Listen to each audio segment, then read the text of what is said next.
के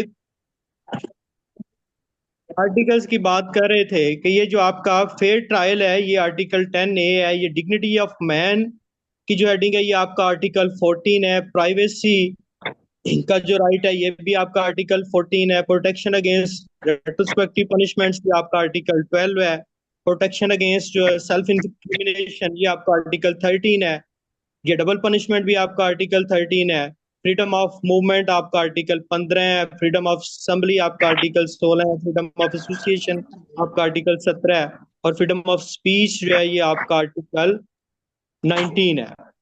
और उसके बाद ये राइट टू इंफॉर्मेशन का जो आर्टिकल है वो 19A है आपका, और रिलीजियन से मुतल्लक जो आर्टिकल्स हैं ये आर्टिकल 20 है आपका, freedom to profess religion and to manage religious institutions. ये सिर्फ फंडामेंटल राइट्स का जो आपका चैप्टर है ये उसी से मुतल्लक ये ऑलमोस्ट आर्टिकल्स हैं जो आपने करने हैं, यही आपके सिलेबस का हिस्सा है। उसके बाद कुछ आर्टिकल्स जो हैं वो यहाँ पे रेलेवेंट लॉज जो इस सिलेबस के साथ दिए गए उसमें उसने मजीद ऐड किए हैं, वो भी आप कर लें। चंद एक आर्टिकल्स हैं, एक आर्टिकल 185 है, और एक आर्टिकल 199 है, और एक जो है वो 202 है। आर्टिकल 185 जो है आपका ये सुप्रीम कोर्ट की जो है वो एपलेट जुरिस्डिक्शन से मुतल्लिक है। उसके बाद आर्टिकल 199 जो है ये writ jurisdiction of high court है। और उसके बाद आपका जो आर्टिकल 202 है इसमें कुछ रूल्स ऑफ प्रोसीजर जो हैं वो बताए गए हैं। ये बिल्कुल एक लिमिटेड सा सिलेबस है कॉन्स्टिट्यूशन ऑफ पाकिस्तान का जो एडीपीपी और डीडीपीपी के पोस्ट के सिलेबस में शामिल। इसके बाद जी पॉइंट नंबर 8 जो है वो writ jurisdiction in criminal laws. तो रिट जुरिस्डिक्शन से मुतल्लिक हमने आर्टिकल 199 जो है वो डिस्कस किया अभी।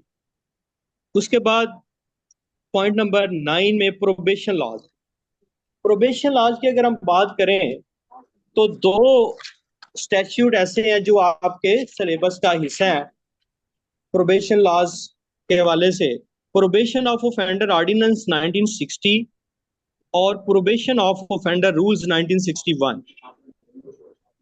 ये प्रोबेशन ऑफ ऑफेंडर ऑर्डिनेंस जो है ये भी एक माइनर सा स्टैट्यूट है, इसकी गालबन जो है वो 17 प्रोविजंस हैं, और जो प्रोबेशन ऑफ ऑफेंडर रूल्स हैं ये भी 26 रूल्स हैं, बिल्कुल छोटे छोटे ये रूल हैं, ये आसानी से आप जो है वो कर सकते हैं। आई होप के प्रोबेशन का जो लॉ है उसकी आपको समझ होगी कि प्रोबेशन बेसिकली होता क्या है।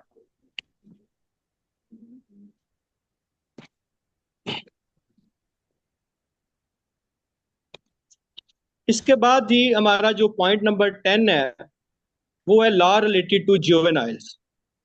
जुवेनाइल से मुतल्लिक जो हमारे पास कोडिफाइड लॉ है वो है जी जुवेनाइल जस्टिस सिस्टम एक्ट 2018। इससे पहले हमारे पास जेजेएसओ था, जुवेनाइल जस्टिस सिस्टम ऑर्डिनेंस 2002 का था गालबन वो। ये 2018 के एक्ट आने के बाद वो रिपील हो गया, और अब यही हमारे पास जो है वो जुवेनाइल से मुतल्लिक लॉ है जो प्रिवेल कर रहा है, जुवेनाइल जस्टिस सिस्टम एक्ट 2018। ये भी एक माइनर एक्ट है, इसकी 25 प्रोविजंस हैं, तो बहुत ज्यादा कह लें कि ये कोई ऐसा टेक्निकल सब्जेक्ट नहीं है कि कोई भी शख्स जो इसको अच्छे तरीके से पढ़े वो उसको समझ सकता है। इसके बाद ही high court rules and orders हैं related to the above matters volume 3। High court rules and orders volume 3 ये मुकम्मल तौर पे क्रिमिनल मैटर्स से जो है वो डील करता है, लेकिन ये वॉल्यूम 3 आपको कंप्लीट करने की जरूरत नहीं है। वॉल्यूम 3 जो है इसके सिर्फ आप अगर 3-4 चैप्टर्स भी कर लें तो वो भी आपके लिए इनफ होंगे एडीपीपी एग्जाम के लिए। सबसे पहले आपने high court rules and orders volume 3 का जो चैप्टर नंबर 1 है इसको देखना है। ये चैप्टर नंबर 1 जो है ये बिल्कुल एक शॉर्ट सा चैप्टर है, कोई ज्यादा लेंथी नहीं है।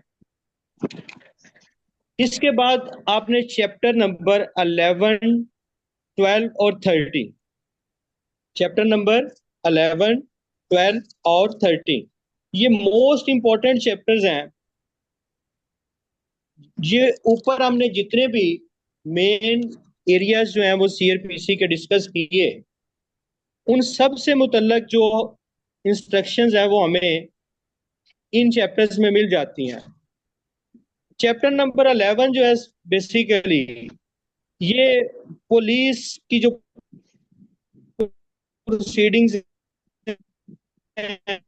उनसे मुतल्लक है। ये इन्वेस्टिगेशन मौजूद है, इसमें रिमांड से मुतल्लक जो है वो गाइडलाइंस मौजूद हैं, इसमें जो है वो डिस्चार्ज से मुतल्लक जो है वो गाइडलाइंस मौजूद हैं, इसमें आपको आइडेंटिफिकेशन परेड से मुतल्लक जो है वो गाइडलाइंस मिल जाएंगी, इसमें आपको जो है वो कैंसलेशन ऑफ केसेस से मुतल्लक जो है वो गाइडेंस मिल जाएंगी।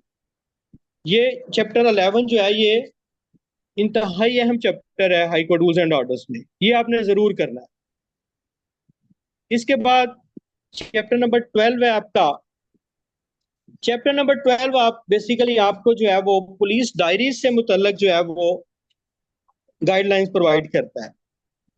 उसके बाद जितनी भी स्टेटमेंट जो है वो पुलिस को दी जाती हैं, खासतौर पर स्टेटमेंट अंडर सेक्शन 161 उसके मुतल्लक ये हमें गाइडलाइन प्रोवाइड करता है, तो ये भी आपने जरूर करना है।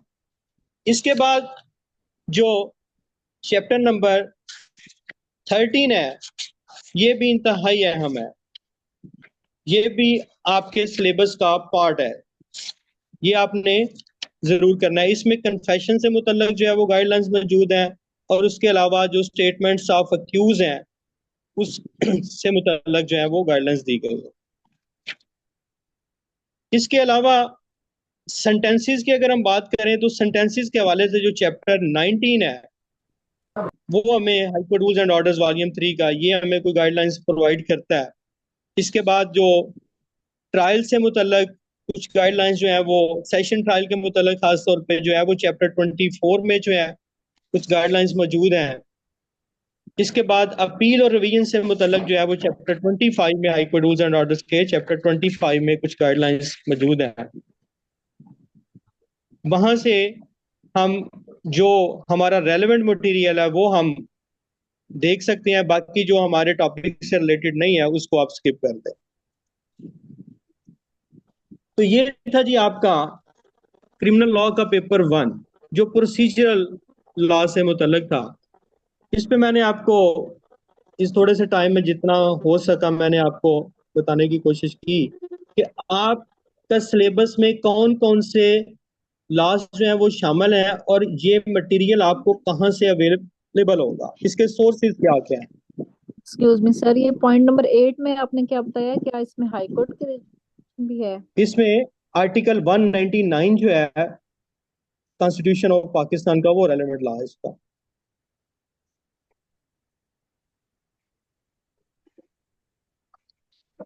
ये पेपर 1 से मुतल्लिक कोई क्वेश्चन हो किसी का तो आप पूछ सकते हैं, फिर हम आगे सर चलें। इसमें लिखा हुआ है writ jurisdiction in criminal law, जी कॉन्स्टिट्यूशनल लॉ नहीं लिखा हुआ सर, फिर वो क्रिमिनल लॉ का 491 वाली रेट आ जाएगी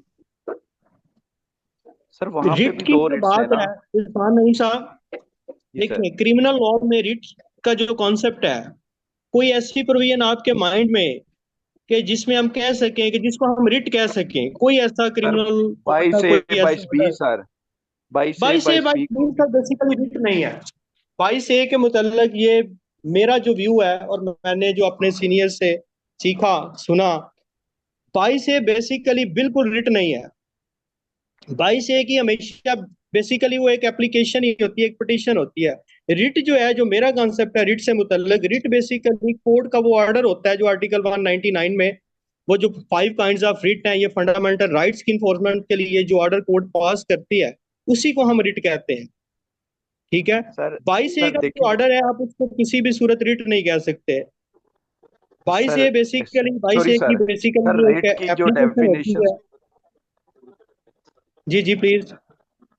जी सर, रेट की जो सर जो क्वेश्चन था ना रेट्स का, ये था कि कोई ऐसा काम जो सरकारी अफसर ने करना हो और उसने ना किया हो, तो जिस जो वो करने का पाबंद था, बेसिकली रेट्स का सेंस तो ये वाला है। अब जहां तक 491 का या 22 से 22 बी का ताल्लुक है, वो भी ऐसा ही काम जो एक ऑफिसर्स ने करना था वो नहीं किया गया, तो उस सेंस जी में इसको लाया गया सर। रिट्स की कॉन्स्टिट्यूशन से हटके वैसे डेफिनेशन रिट्स की तो इसी सेंस में आएगी ना, कि जिसने उसको चैलेंज किया है सर। आई ठीक। Think so. जी हो कंफर्म तो सकता है, फिर हो सकता है, आप क्लियरली ठीक हो ही कह सकता रहे है हो, कि बिल्कुल मैं इससे डिसएग्री नहीं करता। अगर देखें इसमें, अगर आप एक्स्ट्रा अगर करना चाहें, आप इसमें 22A को भी इंक्लूड करना चाहें, आप इसमें 491 को इंक्लूड करना चाहें, तो आप दो टॉपिक एक्स्ट्रा कर सकते हैं, एक्स्ट्रा करने में कोई हर्ज नहीं है। ठीक है। है तो यही दो टॉपिक ना, अगर इसको इस सेंस में भी लें, अगर आप जिस सेंस में आप बात कर रहे हैं, तो फिर हम आप 22A का टॉपिक इसमें इंक्लूड कर सकते हैं, फिर हम 491 का टॉपिक इसमें इंक्लूड कर सकते हैं। और तो मेरा नहीं ख्याल क्रिमिनल लॉ में कोई ऐसा टॉपिक होगा इसमें। सर टू सम एक्सटेंट 552 कहते हैं वो, लेकिन वो 552 यूज जो होते सेशन कभी नहीं कोड की देखे पावर है। हाँ जी। सर। वो सेशन कोड की वही ना, वो पावर है। आज तक यूज होते देखी नहीं है, हालांकि है वो भी इसी सेंस में ही, कि नहीं, जब भी देखिए कोई चलो, स्टैट्यूट फीमेल का कहीं हिस्सा तो पर हो है तो ना, वो फिर है। स्टैट्यूट का हिस्सा जी तो सर। है वो, इसमें तो कोई दूसरी जी राय सर। नहीं। जी सर बिल्कुल। जी। ठीक है, आप अगर करना चाहें तो करने में कोई हर्ज नहीं है, आप ये टॉपिक जो है साथ कर सकते हैं। जी सर। जी। Thank you. पॉइंट इसके नंबर 5 बाद काइंडली रिपीट करते हैं। सॉरी, सर पॉइंट नंबर 5 थोड़ा सा क्लियर करते हैं again sir. Point number 5, appeal and revision. जी सर। अपील के मुताबिक मैंने आपको बताया है कि अपील का जो कंप्लीट चैप्टर जो है, चैप्टर नंबर 31 CRPC में, ये आपने करना है। और रिवीजन से मुतल्लक जो 3 सेक्शन मैंने आपको बताए, 439, 439A और 435, ये 3 सेक्शंस आपने करनी है। और इसके बाद ग्राउंड्स ऑफ अपील और ग्राउंड्स ऑफ रिवीजन के मुतल्लक मटेरियल आपको जो है, ये मैनुअल जो है मैंने आपको बताया, manual of guidance for prosecution, ये पंजाब क्रिमिनल प्रोसिक्यूशन की जो ऑफिशियल वेबसाइट है, वहां से आप डाउनलोड कर सकते हैं। इस मैनुअल में आपको ये गाइडेंस सॉरी, ये जो ग्राउंड्स हैं, इसका टॉपिक जो है ग्राउंड्स ऑफ अपील और ग्राउंड्स ऑफ रिवीजन, ये वहां से मिल जाए। Thank you sir. जी वेलकम। इसके बाद ही हम आते हैं, इसका जो पेपर 2 है, क्रिमिनल लॉ 2 का जो पेपर है, ये सारे का सारा सब्सटेंटिव लॉ है हमारा। इसमें बहुत ज्यादा मेरा नहीं हाल को डिस्कस करने की इसको जरूरत है। क्लियरली उसने बताया हुआ है कि जी सबसे पहले तो उसने कुछ जनरल प्रिंसिपल जो है वो क्रिमिनल लॉ के बताए। ये बेसिकली कुछ डेफिनेशंस हैं छोटी छोटी, ये आप इनको अगर इसमें मोस्टली जो डेफिनेशंस हैं अबैटमेंट और कॉन्स्पिरेसी के अलावा, ये आपको पीपीसी से नहीं मिलेंगी, लेकिन ये आपको आसानी से ये इनकी डेफिनेशन जो है, इंटेंशन की डेफिनेशन, ऑब्जेक्ट की डेफिनेशन, कॉन्सेंट की, विल की, ठीक है, मेंजरिया, एक्टस्टिया, ये जो क्राइम के एलिमेंट्स हैं, और अबैटमेंट और कॉन्स्पिरेसी, इनकी डेफिनेशंस आपने कर लेनी है। इसके बाद जनरल एक्सेप्शंस का जो टॉपिक है पीपीसी का, ये आप लोगों ने करना है। जनरल एक्सेप्शंस जो है ये पीपीसी में सेक्शन 76 से लेके ऑनवर्ड जो है, ये सेक्शन 95 तक गालबन ये मौजूद है, ये आपने करनी है। इसके बाद जो आपका सेल्फ डिफेंस का टॉपिक है 96 से ऑनवर्ड 106 तक, ये आपने कर लेना है। पीपीसी आपने समझेंगे आपने पूरी की पूरी करनी है, क्योंकि उसने कहा हुआ है कि जी ऑफेंसेस इन पीपीसी, तो पीपीसी बेसिकली है ही ऑफेंसेस। जो ऑफेंसेस नहीं है उसमें जो सबसे मेन एरिया था वो उसने इंक्लूड कर दिया, कि जनरल एक्सेप्शंस की उसने बात कर ली। उसने राइट ऑफ सेल्फ डिफेंस भी जनरल एक्सेप्शंस में ही हम किसी हद तक कह सकते हैं कि आता है, तो ये हमने जरूर करना है। और उसके बाद पीपीसी का कोई मेन एरिया जो है वो हमने छोड़ना नहीं है। अगर हम आप वैसे कोई एरिया आप समझते हैं कि इससे अच्छा क्वेश्चन नहीं बन सकता, तो आप उसको अपनी मर्जी से जो है वो छोड़ सकते हैं, लेकिन पीपीसी आपने ऑलमोस्ट कंप्लीट करनी है। उसके बाद उसने कहा जी कि एंटी टेररिज्म एक्ट की इसने यहाँ पे बात की, और यहाँ पे भी उसने यही कहा कि ऑफेंसेस ऑफ एटीए 1997, लेकिन एटीए में कुछ पीनल प्रोविजंस हैं। एटीए बेसिकली सब्सटेंटिव कम प्रोसीजरल लॉ है। एटीए में प्रोसीजर भी दिया हुआ है, एटीए में जो है वो पीनल प्रोविजंस भी मौजूद हैं। तो मेरी जो राय है, अच्छी तैयारी के लिए आपने एटीए भी आपने कंप्लीट करना है। एंड वाला एटीए का जो पोर्शन है, थोड़ा कुछ प्रोविजंस ऐसी हैं आप उनको छोड़ सकते हैं, लेकिन प्रोसीजर जो है एटीए में जितना भी दिया गया है वो आपने कंप्लीट करना। क्योंकि अगर हम पास पेपर्स को देखें तो एंटी टेररिज्म एक्ट से ऑब्जेक्टिव में भी और सब्जेक्टिव में भी उसने क्वेश्चन पूछे हुए हैं, और प्रोसीजर से क्वेश्चन पूछे हुए हैं, प्रोसीजरल पार्ट से क्वेश्चन पूछे हुए हैं। हम सिर्फ जो है वो पीनल प्रोविजंस पे जो है वो रिलाई नहीं कर सकते कि जस्ट क्योंकि यहाँ पे उसने ये कहा जी कि ऑफेंसेस इन एटीए, तो हमने सिर्फ जो पीनल प्रोविजंस हैं उन्हीं के हद तक जो है हमने एटीए को कवर करना है। तो एटीए भी हमने ऑलमोस्ट जो है वो इसका 80% पोर्शन जो है वो हमने कवर करना है। इसके बाद अगर हम चार्जिंग स्टैंडर्ड, पॉइंट नंबर 4 है जी, charging standards issued by the prosecutor general. ये पंजाब क्रिमिनल प्रोसिक्यूशन डिपार्टमेंट की जो ऑफिशियल वेबसाइट है उसमें दो तरह के चार्जिंग स्टैंडर्ड्स जो हैं उन्होंने प्रोवाइड किए हैं, एक रेप केसेस के लिए और दूसरे गलबन मर्डर केसेस के लिए। तो ये दो दो तीन तीन पेजेस का डॉक्यूमेंट है, आप वहां से जो है वो डाउनलोड कर सकते हैं। इसमें जो है वो इन दोनों ऑफेंसेस के हवाले से जो है वो चार्ज के हवाले से कुछ गाइडलाइंस प्रोवाइड की गई हैं कि जब भी प्रोसिक्यूशन जो है ये इन ऑफेंसेस का जो है वो चार्ज फ्रेम करेगी तो इन गाइडलाइंस को मद्देनजर रखेगी।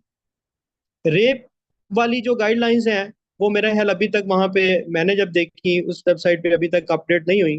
वो तो समझें कि अब फ्रिक्शियस हो गई अब क्योंकि रेप की डेफिनेशन इंटायरली जो है वो अब चेंज हो चुकी है। लेकिन ये उसमें जो जनरल गाइडलाइंस हैं हम उनको फॉलो कर सकते हैं। ये दोनों डॉक्यूमेंट्स आप वहां से जो है वो ये मेरे ख्याल दो दो तीन तीन पेज का ये डॉक्यूमेंट है, ये आप वहां से डाउनलोड कर सकते हैं। ये वाला टॉपिक का आपका वहां से कंप्लीट हो जाएगा। इसके बाद ही जो डीडीपीपी के एस्पिरेंट्स हैं उनके लिए ये एडीपीपी के सिलेबस का हिस्सा नहीं है। यहाँ पे एंटी करप्शन लॉज जो हैं वो डीडीपीपी के सिलेबस में शामिल है। एंटी करप्शन लॉज में जो पंजाब एंटी करप्शन एक्ट है हमारा 1947 ये शामिल है, और उसके बाद Punjab anti corruption establishment rules जो हैं 2014 के वो डीडीपीपी सिलेबस का हिस्सा है। ये पंजाब एंटी करप्शन एक्ट जो है ये तो बिल्कुल एक छोटा सा एक्ट है, इसकी गालिबन मेरे ख्याल 10 प्रोविजंस होंगी टोटल, और जो ये रूल्स हैं ये भी रूल जो है ये 17 रूल्स हैं। ये को बहुत ज्यादा लेंथी नहीं है ये दोनों स्टैट्यूट। उसके बाद नैब ऑर्डिनेंस जो है हमारा 1999 का, ये नैब ऑर्डिनेंस कंप्लीट जो है ये डीडीपीपी सिलेबस का हिस्सा है। ये दोनों स्टैट्यूट ये जो मैंने डिस्कस की, एक एंटी करप्शन लॉ से मुतल्लिक भी और ये नैब ऑर्डिनेंस, ये डीडीपीपी के सिलेबस का पार्ट नहीं है, ये डीडीपीपी के सिलेबस का पार्ट है। तो नैब ऑर्डिनेंस जो है ये भी हमने कंप्लीट करना है। नैब ऑर्डिनेंस जो है ये भी इसकी गालिबन जो है वो 50 के लगभग प्रोविजंस हैं, अगर मैं गलत नहीं हूं तो। ठीक है,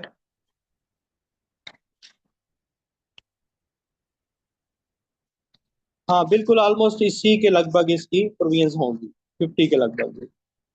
वैसे टोटल 37 तक इसकी प्रोविजंस है, लेकिन हम अगर टोटल प्रोविजंस इसकी जो है वो काउंट करें तो ये कितनी बनती है 50 के राउंड। ये इंशाल्लाह हम ये सारे स्टैट्यूट इन डिटेल जो है वो हम यहाँ पे जो है इनको डिस्कस करेंगे, इनको पढ़ेंगे। इसके बाद है जी आपका साइबर क्राइम्स। साइबर क्राइम के हवाले से जो मेन स्टैट्यूट है जो हमने कवर करना है वो पीका 2016, prevention of electronic crime act 2016। वैसे तो इसमें इलेक्ट्रॉनिक ट्रांजैक्शन ऑर्डिनेंस जो है वो भी शामिल किया जा सकता है, लेकिन क्योंकि ये जो सिलेबस है हमारा पंजाब पब्लिक सर्विस कमीशन ने जो पब्लिश किया, इसके एंड पे जो उन्होंने relevant laws rules and codes दिए, उन कोड्स में जो है वो इलेक्ट्रॉनिक ट्रांजैक्शन ऑर्डिनेंस शामिल नहीं है। लिहाजा मेरा ख्याल ये है कि इसको करने की जरूरत नहीं है। और जो पास पेपर्स हैं उनमें भी इसमें से कभी भी क्वेश्चन नहीं पूछा गया। तो साइबर क्राइम ऑफेंसेस के लिए अगर हम जस्ट पीका 2016 भी कर लेते हैं तो ये भी मोर देन इनफ होगा। नॉरकोटिक्स ऑफेंसेस की अगर हम बात करें तो इसमें भी हमारे पास एक ही स्टैट्यूट है, CNSA, the control of narcotic substance act 1997। इसमें जो रिसेंटली जो अमेंडमेंट्स आई, खासतौर पे सेक्शन 9 की और एक दो प्रोविजन इसमें जो ऐड की गई, इनको आपने अच्छे तरीके से करना है। स्पेशली सेक्शन 9 जो है ये थोड़ी क्रैम करनी मुश्किल तो है, लेकिन इसको आपने क्रैम जरूर करना है और अच्छे तरीके से करना है। और खासतौर पे इसकी जो डेफिनेशन क्लॉज है CNSA की, डेफिनेशन क्लॉज से जो है वो हाई कोर्ट के जो एग्जाम है उसमें तो कुछ ज्यादा नहीं पूछा जाता, लेकिन जो PPSC के एग्जाम है उसमें हमेशा ही जो है वो CNSA की जो डेफिनेशन क्लॉज है उसमें से कोई ना कोई क्वेश्चन उसने पूछा ही होता है, खासतौर पे ऑब्जेक्टिव में।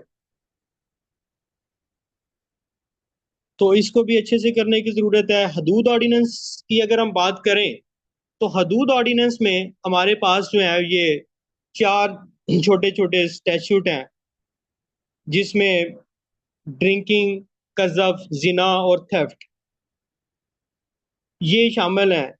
ये भी हम आसानी से आप लोग इसको पढ़ के जो है वो समझ सकते हैं, कोई इसमें कोई बहुत ज्यादा कोई टेक्निकल चीज नहीं है। ये था जी आपका क्रिमिनल लॉ 2। और DDPP के सिलेबस के लिए इसमें एक सेक्शन है ड्रग एक्ट की 27, सेक्शन 27 ऑफ ड्रग एक्ट 1976। बाकी ये ADPP के सिलेबस का हिस्सा नहीं है। क्रिमिनल लॉ 2 में जो स्टैट्यूट ADPP के सिलेबस में नहीं है वो मैं रिपीट कर दूं, जो स्पेशल DDPP के लिए हैं। एक तो इसमें एंटी करप्शन लॉज जो हैं वो, नैब ऑर्डिनेंस, और ये जो सेक्शन 27 है ड्रग एक्ट की, ये ADPP के सिलेबस से एक्सक्लूड है, ये DDPP के सिलेबस का हिस्सा है।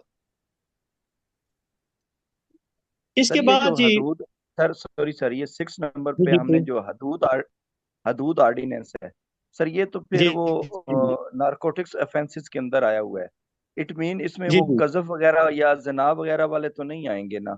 यहाँ पे हदूद ऑर्डिनेंस तो सिर्फ बेसिकली पता नारकोटिक्स के क्या है, रिलेटेड आएगा, बेसिकली नॉरकोटिक्स ऑफेंसेस में प्रोहिबिशन तो ये आएगा सर। आया है, लेकिन उसने हदूद ऑर्डिनेंस 1979 की बात की है जस्ट, इसमें प्रोहिबिशन ऑफ हदूद ऑर्डिनेंस 1979 इसने जी सर, स्पेसिफिकली सिंगल की मेंशन बात नहीं की है। किया यहाँ पे कि ये सिर्फ नहीं जो है सर, वो ड्रिंकिंग की बात कर रहा है, यहाँ के कजफ, जिना और थेफ्ट की भी बात कर सर रहा है। सर उनके साथ प्रोहिबिशन नहीं लगता सर, प्रोहिबिशन सिर्फ किन के इसी के साथ? साथ लगता है सर, बाकी इसके साथ।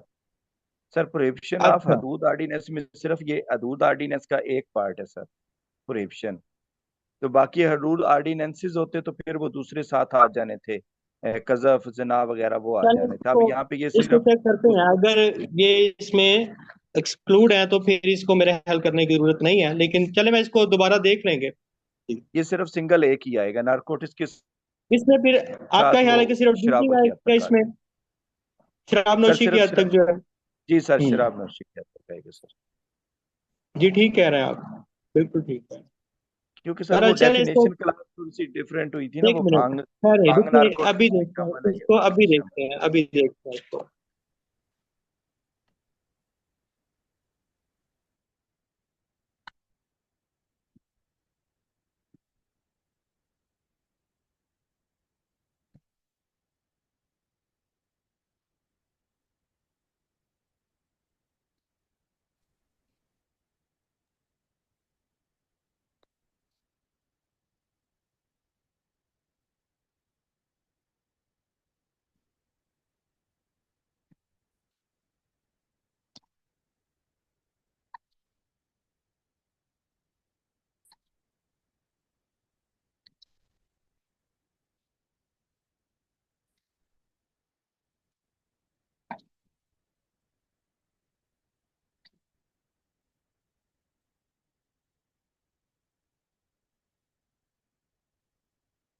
जी इरफान नईम, बिल्कुल आप ठीक कह रहे हैं कि ये इसमें ये कजफ, जिना और थेफ्ट जो है वो इसमें शामिल नहीं होंगे। बिल्कुल ठीक कह रहे हैं आप।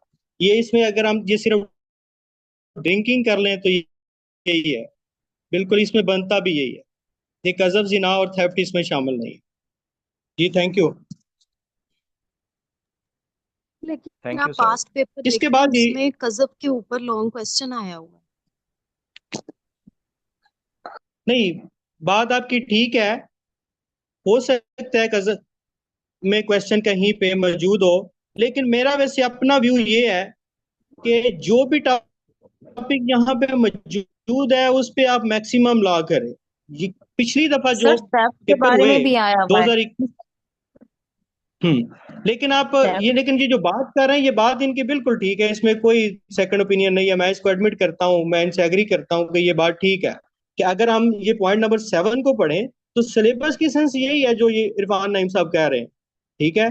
लेकिन अगर हम ये हदूद ऑर्डिनेंस को जो है वो कंप्लीट करना चाहें तो कोई हर्ज नहीं है, हम सारा भी कर सकते हैं, क्योंकि एग्जामिनर की समझ नहीं आती बाज दफा। पिछली दफा जो एग्जाम हुआ उसमें प्रोसीजरल लॉ में उसने लॉ ऑफ एविडेंस पूछा है, लॉ ऑफ एविडेंस में उसने सब्सटेंटिव लॉ पूछा है, सब्सटेंटिव लॉ में उसने प्रोसीजरल लॉ पूछा है।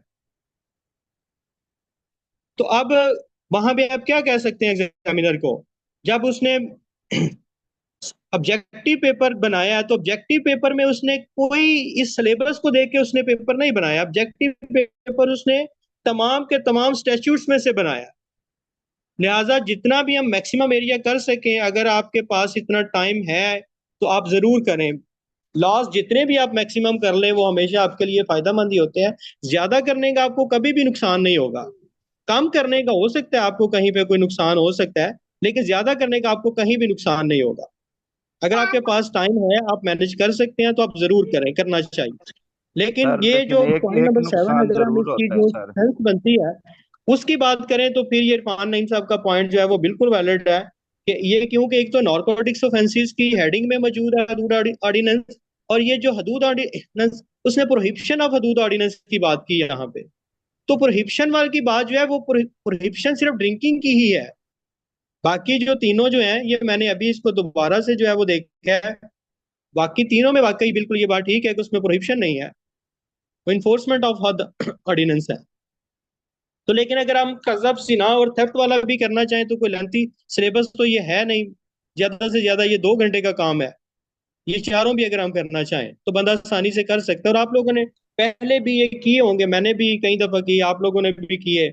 तो अगर हमारे पास टाइम हो 1-2 घंटा लगेगा, हम इनको पढ़ सकते हैं, बहुत ज्यादा इन सर डिटेल ना सर इनको इसमें क्रैम एक करें, बात लेकिन आप करना देख चाहूंगा, लें। जो वो मेरी बहन बात करना चाह रही है उस टाइम के फिर सिलेबस हमें चेक करना पड़ेगा, उस टाइम सिलेबस कौन सा दिया हुआ था।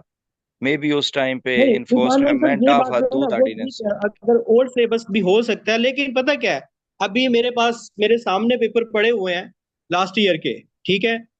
सिलेबस की अगर हम बात करें तो सिलेबस से हट के उसने बहुत कुछ पूछा, अच्छा, ठीक है। ये तो फिर इसलिए ज्यादती कर। मैंने ये जो सीआरपीसी का मैंने आपको कहा कि जी 80% एरिया हमने कवर करना है, ठीक है, वो मैंने इसी सेंस में आपको कहा।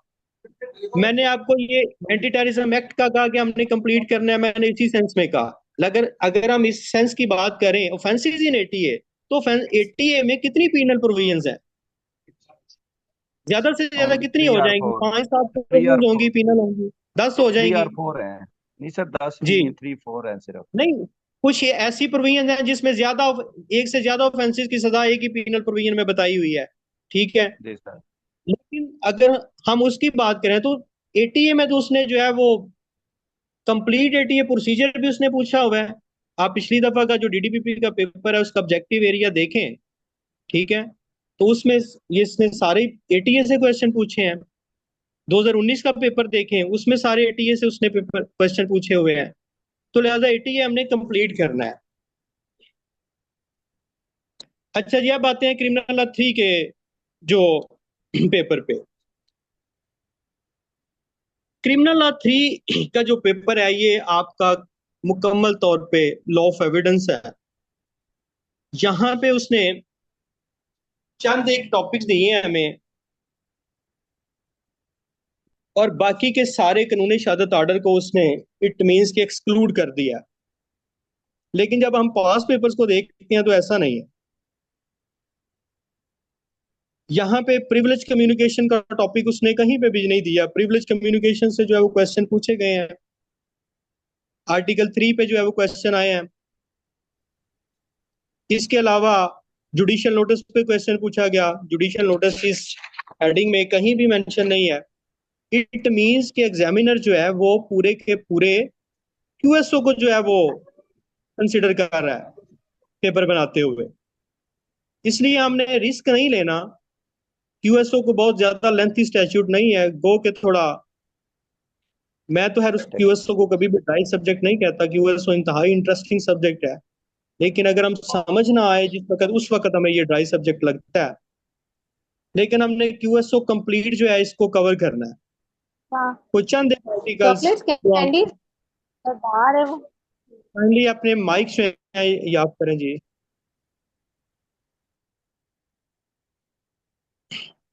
तो क्यूएसओ जो है ये भी हमने कंप्लीट करना है। एक दफा हम इस लिस्ट को जो क्रिमिनल लॉ 3 में दी गई है इसको भी हम एक दफा डिस्कस कर लेते हैं, लेकिन हम इन टॉपिक्स पर जस्ट रिलाई नहीं करेंगे।